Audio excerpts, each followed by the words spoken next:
A gente vai comer um pastel de jaca. E hoje a gente vai atrás de uma caverna. Tem cavernas muito legais por aqui. O que eu tô fazendo com a minha vida? Vai mais pra frente, pode ir?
Saímos do litoral brasileiro para fazer nossa última incursão no interior do Brasil.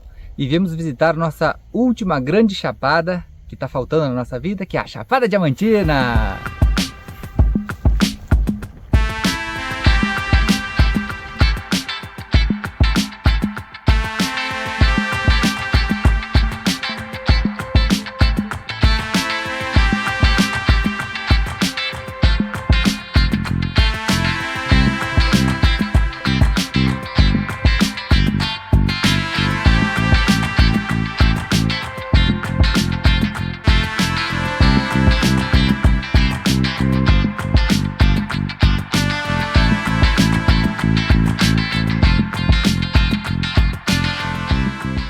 E chegando aqui na nossa primeira atração da Chapada, a gente vai comer um pastel de jaca.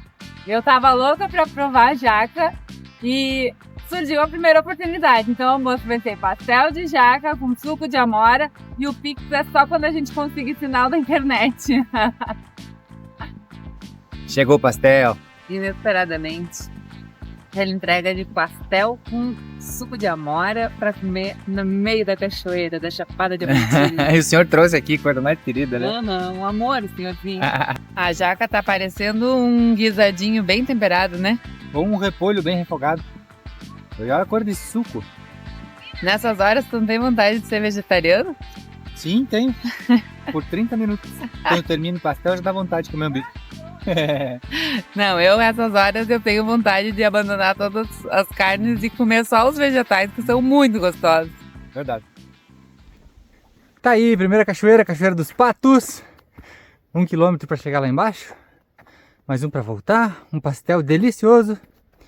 E de graça, começamos bem. Tá cansada? Tô firme. Não, o sol é mata.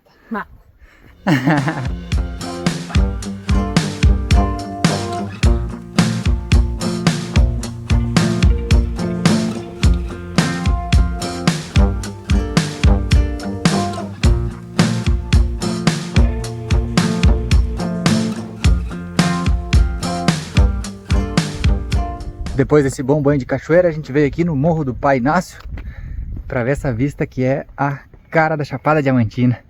Que espetáculo!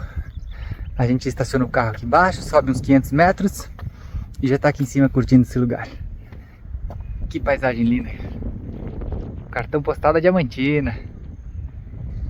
E como está caindo o dia e a gente não tomou nosso mate ainda, a gente vai preparar um piquenique, tomar um matezinho gostoso e ver o dia terminar aqui em cima do morro.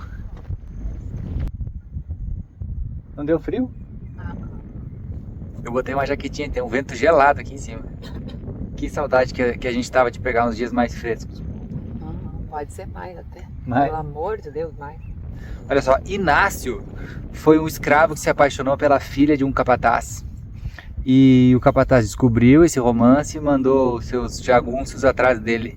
Ele subiu até aqui em cima do morro e conseguiu escapar. Diz a lenda que foi com um guarda-chuva, que ele pulou aqui de cima com um guarda-chuva e conseguiu se salvar. O guarda-chuva é bem bom. E por que ele é pai? Já pensei sobre isso, mas não tenho certeza. Porque tu quer dizer que ele virou uma divindade? Um pai Inácio? Vamos ficar devendo.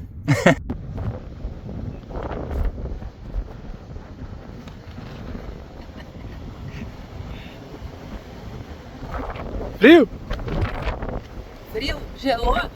Eu só tô pensando que seria maravilhoso se eu continuasse dentro de casa, fazer uma sopa, tomar um whisky.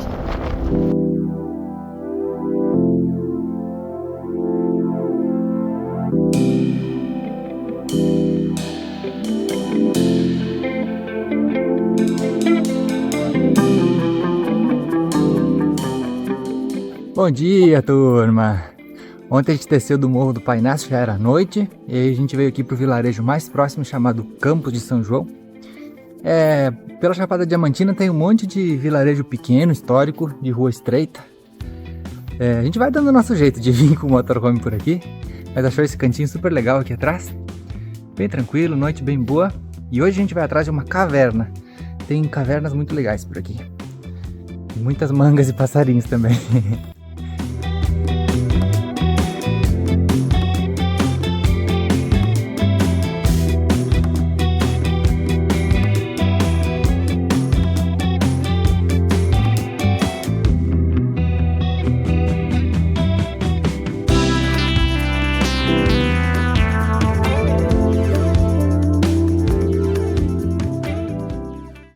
Estamos prestes a começar o passeio. Agora começa a saga do capacete, que nem um capacete cabe nessa cabeça.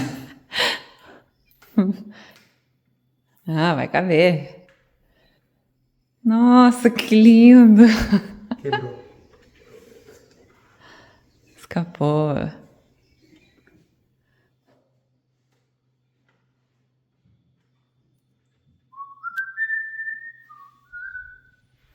Ficou bem. Mostra a lanterna.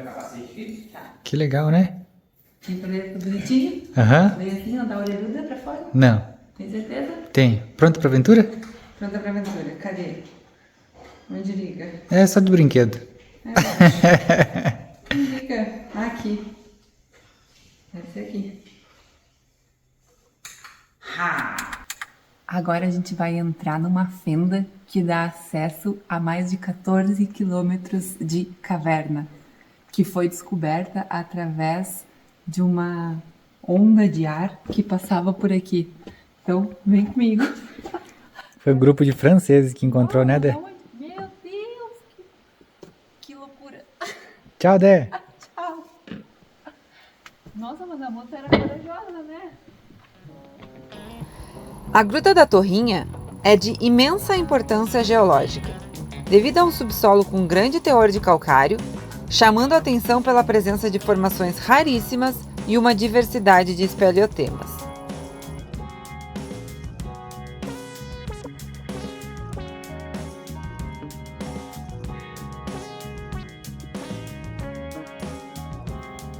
Bolha de calcita e dentro da bolha tem a flor de aragonita. Que linda! E tem a aguinha ali que vai cair, né? Os pinguins. Que bonita!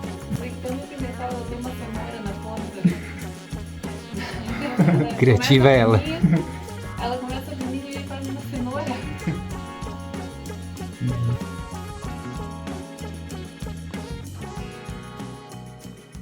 Mas tu tá muito bonitinha com essa roupa. Obrigada. Agora a gente veio para o Salão dos Vulcões, que são essas formações de gotejamentos que se formaram ainda quando existia água nessa parte aqui. E aí, conforme a água foi secando, foi se depositando material e formando essa espécie de vulcão nessa região. Que legal, né? O que eu tô fazendo com a minha vida? Vivendo, é?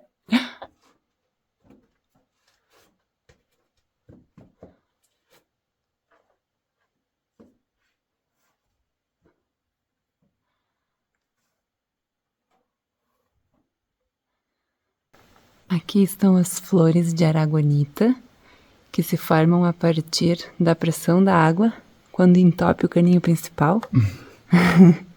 E a aragonita é o material que de aquela formada.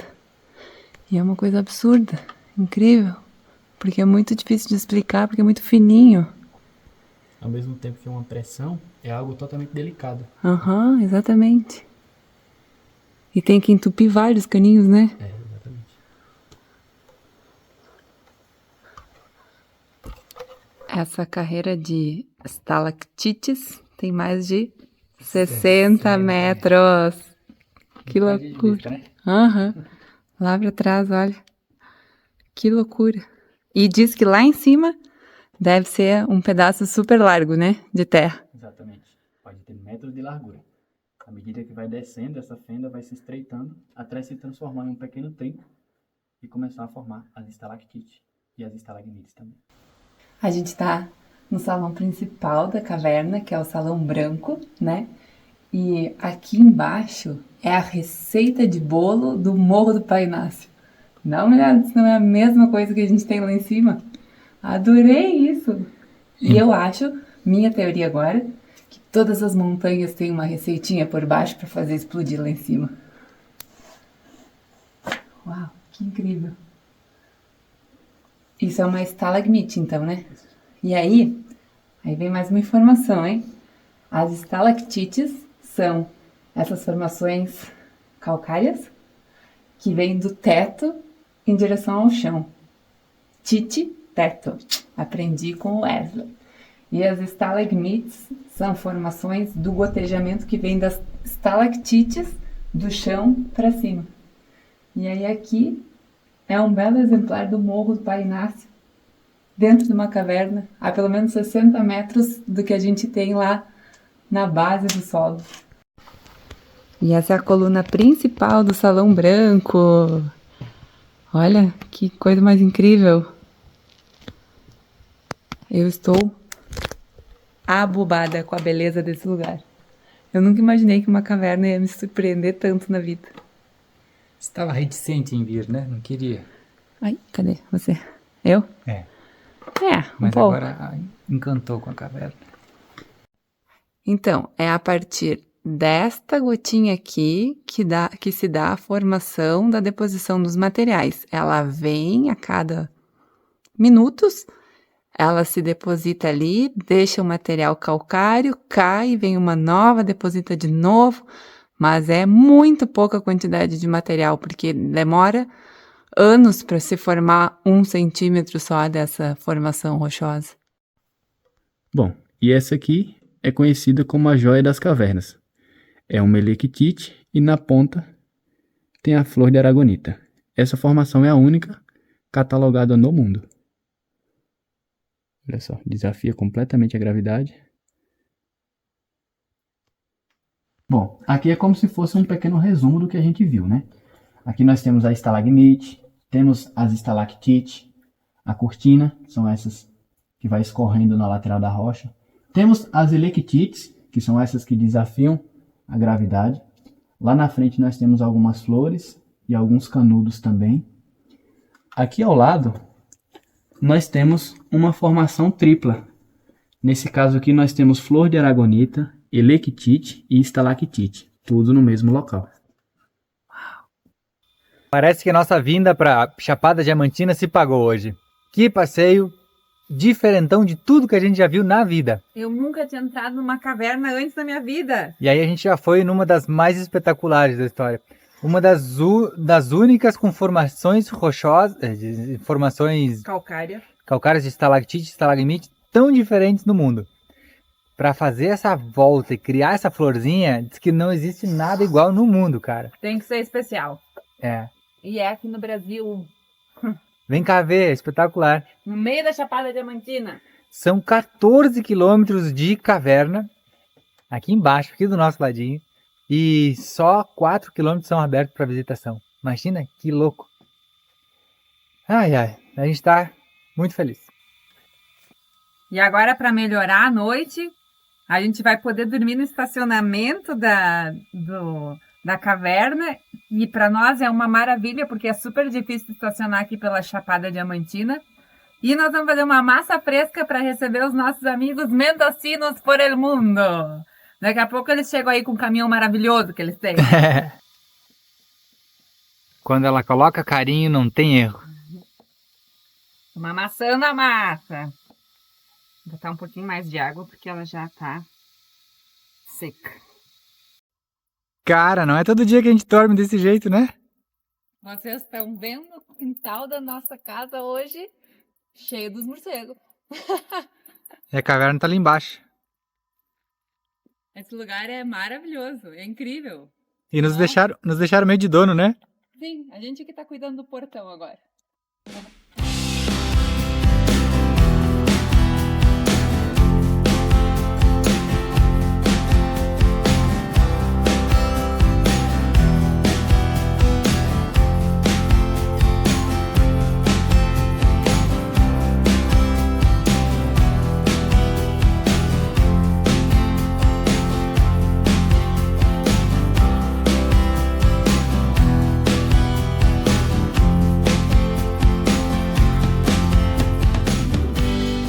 Bom dia, turma!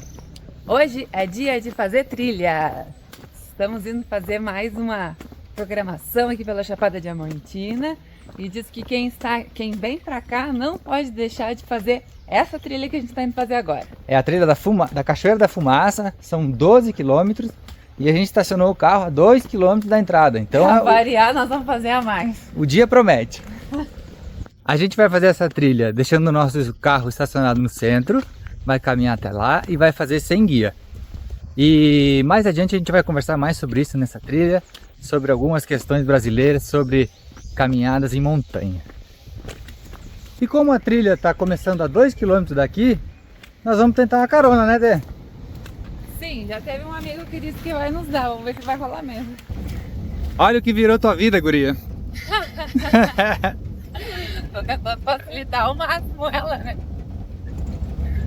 Conseguimos a nossa carona numa aventura em cima da caçamba.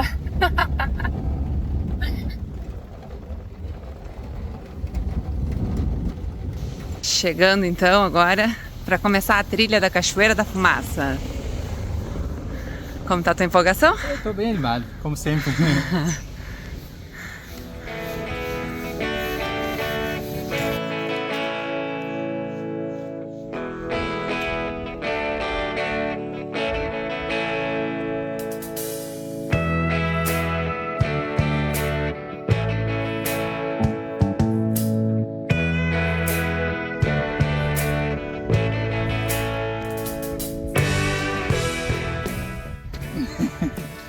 Molhou. Olha. E agora? Agora tem que fazer mais 10 km com o pé molhado.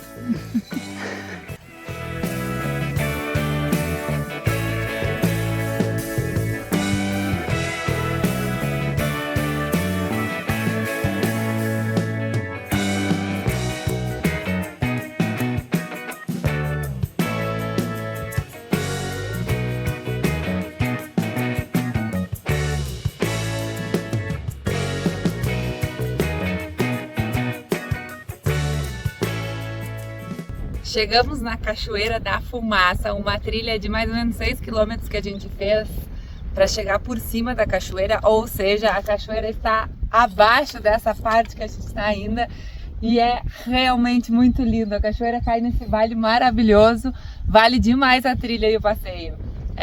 Se você não tiver medo de altura. Se você tiver medo de altura, vale vir, porque a vista aqui é boa, só que talvez vai ficar um pouco difícil de ver a cachoeira. Que loucura! É enorme! Que é onde a galera de Salvador vai ver. É um precipício para morrer. Ou pra viver. Ou para apreciar, né?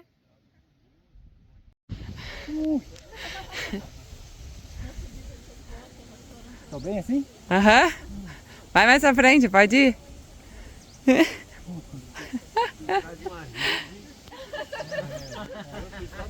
Dá pra ver a cachoeira daí?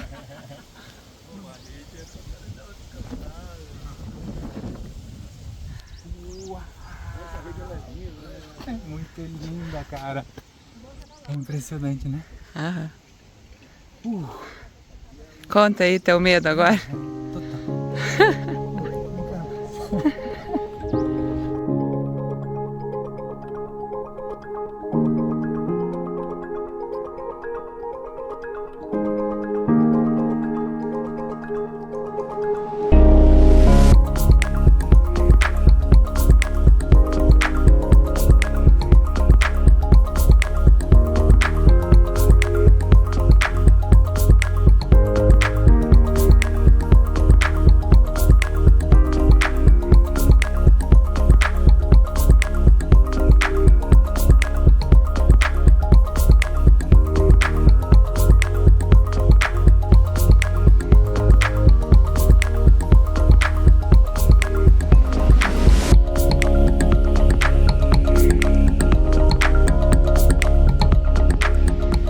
cachoeira se chama Cachoeira da Fumaça, porque às vezes tem tanto vento que ele não deixa a água cair lá embaixo, que ainda tá longe, não dá pra vir daqui, e a água vem até aqui em cima.